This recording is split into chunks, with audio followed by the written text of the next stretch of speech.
The last time Chris and I went flying, we went through the Rocky Mountains, and I got this photo of the Three Sisters Mountains just outside of Canmore, Alberta. I'm not sure what the flight plan for today is, but just having a different perspective from up in the air always brings a new something to your photography. So one of the things that a lot of photographers don't do enough is to look from different perspectives. Either they shoot exactly from their height, or they shoot from a seat or something, and they never change. It's important to always be looking for different angles of view, either getting down low or using the height extension on your tripod just to try and see things that you wouldn't otherwise see. They always bring a little bit of interest to your photos. So yeah, I'm on my way to the airport right now, and we will see where we head in the next probably half an hour, 45 minutes. So we'll talk to you soon.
Okay, so we're back in the studio here. Unfortunately, it was really hard to talk during the flight because we didn't have a way to record audio from the headsets. All you got was basically just plain engine noise, 'cause it's extremely loud. I will work on a better option for next time. But yeah, for this time, unfortunately, there wasn't any narration during the actual flight itself. To give you a little bit of background of the flight, what we did is we flew out of Springbank Airport in a Cessna 182 Skylane. The call sign is Charlie Foxtrot India Alpha Zulu for anyone who's interested. And then we headed basically straight west to the Alberta BC border. We were going to check out Mount Assiniboine. The flight was beautiful. There was actually winds coming at our face at about 40 knots, but the ride was almost as smooth as silk. It was awesome. As good a flight as you're going to find out of a small little plane like a Cessna.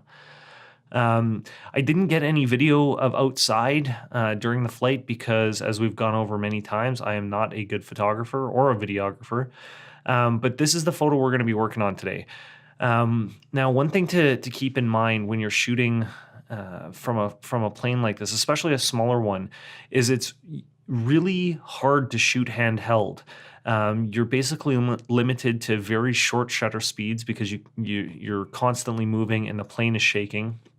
And if you have it, if your lens has it, if your camera body has it, image stabilization is almost a must. This one, I believe, was shot at 1/500th of a second. And yeah, at f8, ISO 100, with the Olympus 12-100 f4 IS Pro at 29 mil.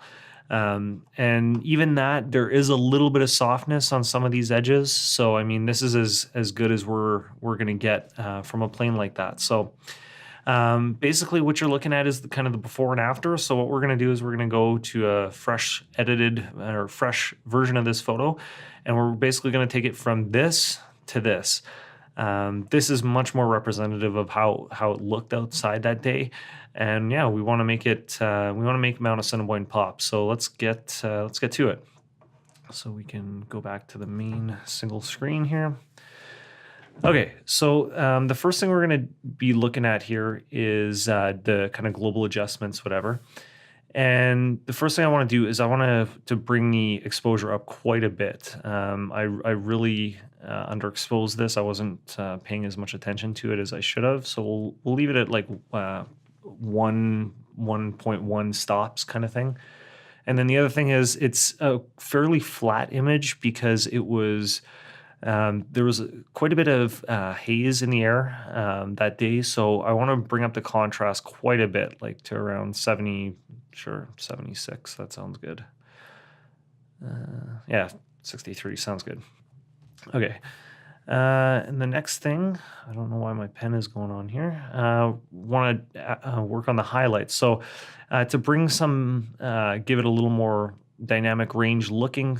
Oh, there we go. Okay, so highlights, we want to bring them down. Shadows, we want to bring them up. So we'll put them both around 55 each way. And then the whites I want to bring down because it seems a little too bright. So we're going to bring it down, yeah, let's say around 42. That's good. Okay, and we're not going to touch the blacks. The black point is fine for this. Next thing I want to do is I want to adjust the temperature. So it is a fairly cool looking image, but I do want to bring a little bit of warmth back in. So we'll bring it up to about 5,900 or so. Whoa, not that far. All right, 5,800 sounds good. And then the tint we can just leave as is. It's pretty balanced like that. And then finally for the present section here, we're going to add some clarity. So we're going to bring that up to about 40-ish. And the reason we're doing this is to bring out some more of the detail in the rock faces here. We're going to go back and add some sharpening later as well. But for right now, this is kind of a nice global way to do it. And for the vibrance, I really like the color in this image. So yeah, we'll do, let's say 20-ish. And then we'll add a little saturation too, not very much. Perfect. Okay, now this is kind of the way the photo looks right now. I have a small issue with in that the whole background is quite busy. It's still it draws attention away from Mount Assiniboine here, and so what I want to do next is I want to use the brush tool, and what we're going to do is we're basically just going to paint this entire background here, all top and bottom. Pardon me. And we're going to bring down the contrast. We're going to bring down the clarity. We're going to bring down the dehaze, and we're going to desaturate it quite a bit so that what ends up happening is it's still there and you can still make out the details, but it's not nearly as prominent as Mount Assiniboine. So it lets the viewer's eye kind of come in through this little peak, up the ridge, and right to the peak of Mount Assiniboine, which is right on the Alberta-BC border. I believe it actually splits the two provinces. So, okay, so we're gonna up the size a bit. Actually, that might be a little too big. That's good. Okay, flow is good. And we are going to... We're just going to turn down the exposure right now so we can see what we're doing. And we'll go back and actually edit what that's supposed to be in a minute. So we can just paint all this. Okay.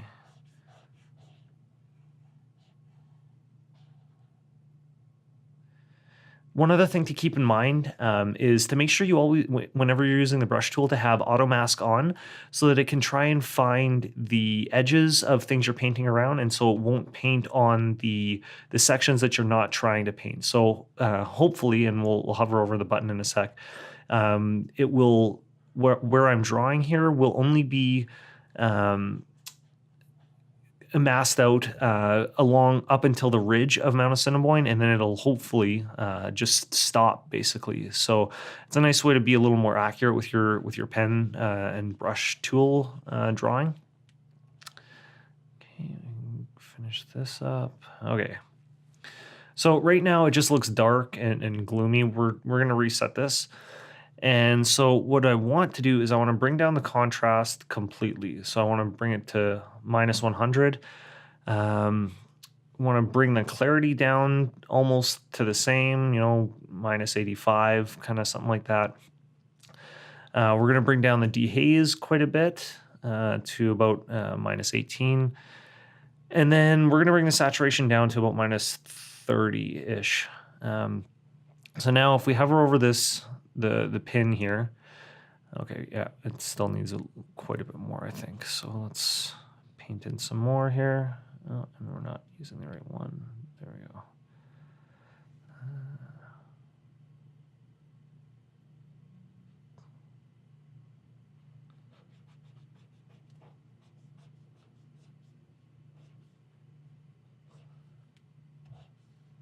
And so yeah, so basically painting like this leaves the in this case leaves Mount Assiniboine very prominent, very contrasty, and it allows the background to really just become the background, which is important, right? You have in this photo, I mean, the Mount Assiniboine is very obviously the focal point of the image, and we just want to make sure that whoever is looking at it really has their eye drawn to that. I mean, there's some interesting mountains in the background, but that's not where we want the user or the viewer to be looking.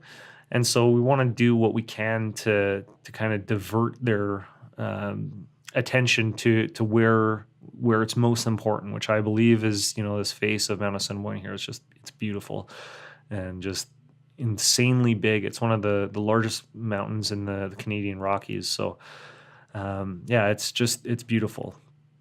All right, so the next thing I want to do is I want to create a new brush tool with some new settings, but we'll use the exposure tool just as is for now. The one thing I want to do is I want to desaturate just this part of the mountain here, just because it's really cool colored. And for the next few steps, we're not going to need it to be colored at all. We just want to kind of have essentially no color. So for right now, we'll just reset the exposure and drop the saturation down to about minus 58, sure. And then we're going to paint in this.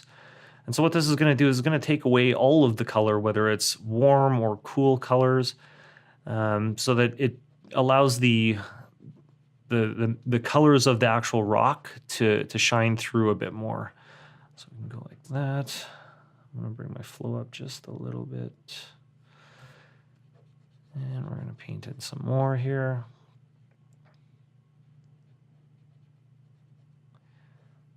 And there. That looks much better.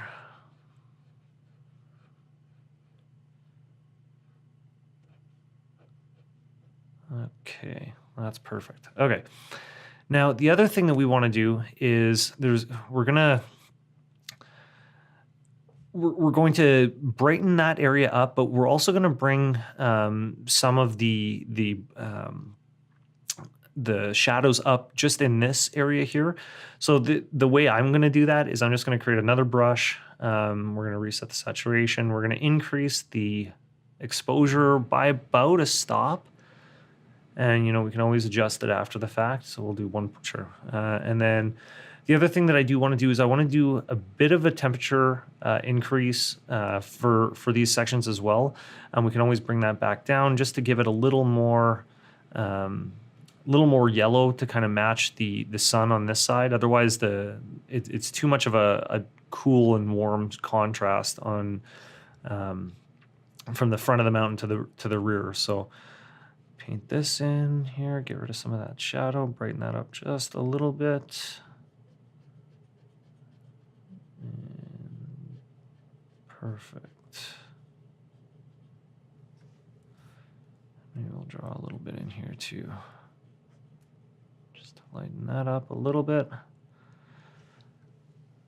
All right, actually, I think I'm going to undo that, and I'm going to just do a tiny little bit.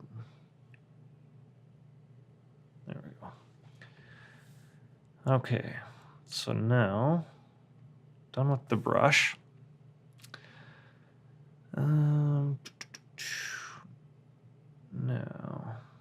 else do we got going on here? I think that's pretty much it for the coloring and lightening portions. The last few things we need to do, all we have to do is add some sharpening. So as always, hold the Alt or Option key on your Mac or on your keyboard and move the slider for masking up. We're going to mask out quite a bit. So we're going to go almost all the way to 90, sure, 88 looks good. And then the amount of sharpening, we're going to do this about 70 or so. Yeah, 69, well, too far. 73. Now if we zoom in and we let it render, there we go. We've got quite a bit of detail in those rock faces. And then we're going to add just a little bit of chromatic aberration control. Because if we look up here along the ridge, there's just a tiny little bit of redness popping out around the edges of Mount Assiniboine to the background. So we're going to go to the profile section. We're going to remove chromatic aberration.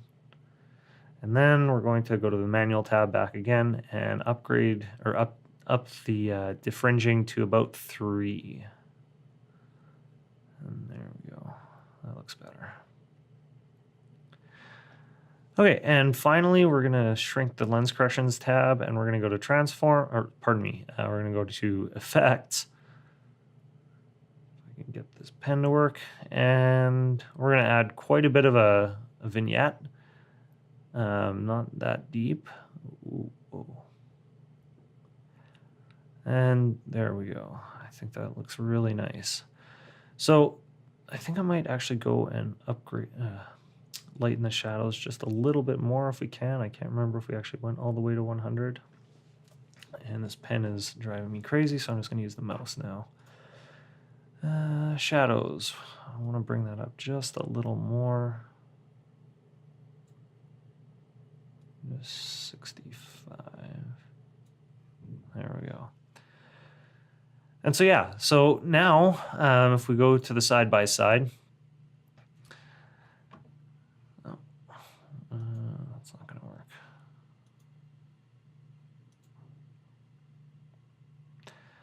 I think it's the slash key. Of course not, no.